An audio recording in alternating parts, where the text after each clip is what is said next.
जी, मेरा जन्म दिल्ली में हुआ, पुरानी दिल्ली में हुआ। और मेरा घर जो है चांदनी चौक में है, पराठे वाली गली में है। और मेरे पिताजी अमृतसर के रहने वाले हैं और मेरे माताजी कश्मीर की हैं। मेरी 10th स्टैंडर्ड जैसे ख़त्म हुई, मैंने पिताजी से कहा कि मैं चाहता हूं कि मैं इसे फॉरवर्ड लूं। तो मुझे उन्होंने कैसे भी कैसे पैसे जोड़ जोड़ के मुझे बैंकॉक भेजा। वहाँ मैंने 5 साल कराटे सीखा। वहाँ फिर मार्शल आर्ट, थाई बॉक्सिंग सीखी, वहाँ बैठा रहा।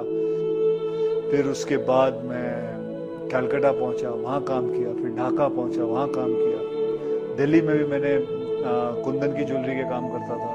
फिर उसके बाद मैं बॉम्बे वापस आया। बॉम्बे में बच्चों को ट्रेन करता था, मार्शल आर्ट में सबको ट्रेन करता था, पैसे कमाता था, करीबन 5-6 हज़ार रुपये महीने। उसी दौरान मुझे किसी ने, एक मुझे स्टूडेंट के फादर थे, उसने कहा व्हाई डोंट यू, अच्छे खासे हट्टे कट्टे हो, लंबे चौड़े हो, शक्ल भी अच्छी है, तो आप मॉडलिंग क्यों नहीं कर लेते। मुझे तो पता भी नहीं था मॉडलिंग होती क्या है, मेरा बैकग्राउंड नहीं है, मेरे माता पिता को किसी को नहीं पता। तो कहा जी मॉडलिंग कर लो। मैंने बोला वो क्या होता है। आप आ जाओ, आपको मैं मॉडल कोऑर्डिनेटर हूँ, मैं आपको मिला देता हूँ। मुझे कुछ 17 साल हो गए इस इंडस्ट्री के अंदर, और मेरा जो करियर ग्राफ है उसमें 2-3 बार अप्स एंड डाउन्स आए। और एक खास करके एक ऐसा पैच आया था जिसके अंदर मैंने कुछ 14 या 15 फ्लॉप्स दिए। जब मैं इंडस्ट्री के अंदर आया था तो मुझे एक्टिंग के बारे में कुछ नहीं पता था। मैंने कभी सोचा नहीं था कि मैं एक्टिंग करूंगा, कि मतलब होती क्या चीज़ है।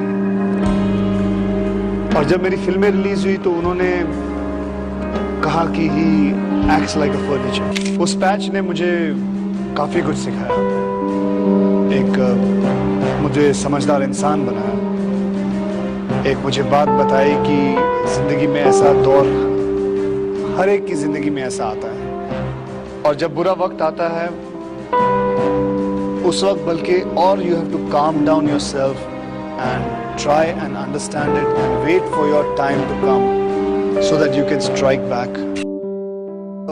हर फिल्म एक चैलेंज होता है। हर फिल्म के अंदर जो किरदार आप खेल रहे हैं वो एक नया किरदार होता है, उसके अंदर घुसना एक इटसेल्फ चैलेंज होता है। हर डायरेक्टर को सेटिस्फाई करना एक बहुत बड़ा इटसेल्फ स्टंट होता है। जो कुछ भी सीखा है अपने एक्सपीरियंस से, और जितना भी मुझे मिला है, मैं बहुत ही शुक्रगुजार हूँ कि कमाल है।